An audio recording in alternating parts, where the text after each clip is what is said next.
Hello, my name is Benjamin Hart. I'm an American attorney and the Managing Director of Integrity Legal here in Bangkok, Thailand. This video is going to briefly discuss Thai work permits, and specifically we're going to talk about Thai work permits in the context of the Thai tax system. Now, to be clear, as I previously mentioned, I'm an American attorney. We have Thai attorneys here on staff, and we also have Thai accounting personnel on staff, so I'm not going to go into great detail as to the finer points of accounting or the labor code regarding work permits. But that being said, sort of an overview is very beneficial for those who are looking into these issues for the first time. It should be noted that some people ask the question, do you have to pay personal income tax in Thailand if you're working here? The short answer is yes, you do. And if you have a work permit, it's going to be very clear that you have a salary, because there are government mandated fixed salaries that must be met for foreign nationals working in Thailand. For American citizens who are coming to Thailand to work and get a work permit, currently the mandatory minimum salary is 50,000 baht per month.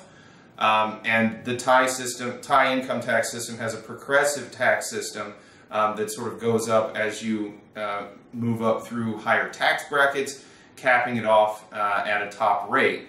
Again, I'm not going to go into great detail about how the rates work or anything like this. Just understand that is how the overall system looks. And an interesting note that came from one of the people that has watched some of my videos, he had a question, that individual had a question regarding Thai taxation in the work permit process, because at one point he had gone to work for a school here in Thailand that decided not to go ahead and assist him in doing his taxes.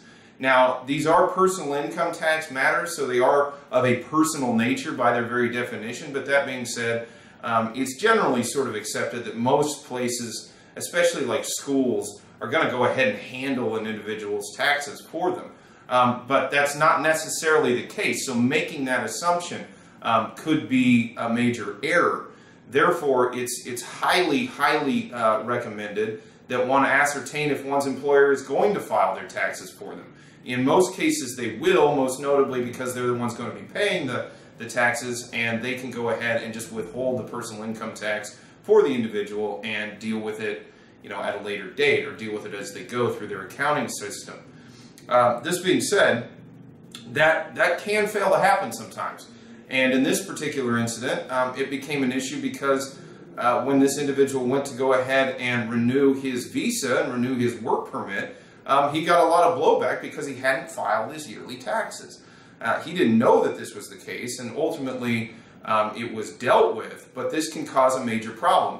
One of the major components of an application for a work permit and a visa here, a business visa here in Thailand, is going to be taxes. And in fact, on sort of a larger scale level, or to sort of view it from a more distant scope, I guess you could say, or broader scope, understand that is one of the major reasons for renewing work permits and visas. The Thai authorities want to see that foreign national here in Thailand is paying taxes.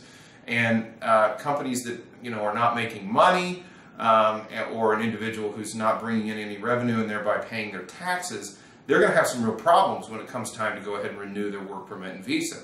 So for this reason, having corporate services, with a firm like us, for example, is going to be a major benefit, because we can keep track of that stuff on a monthly basis, keep it up to date, and thereby help ensure that you're not going to have a problem when it comes time to go ahead and renew your visa and your work permit, because the problem that could arise as a result of these issues, or lack of, or a deficiency regarding these issues, could result in one's visa and work permit being canceled.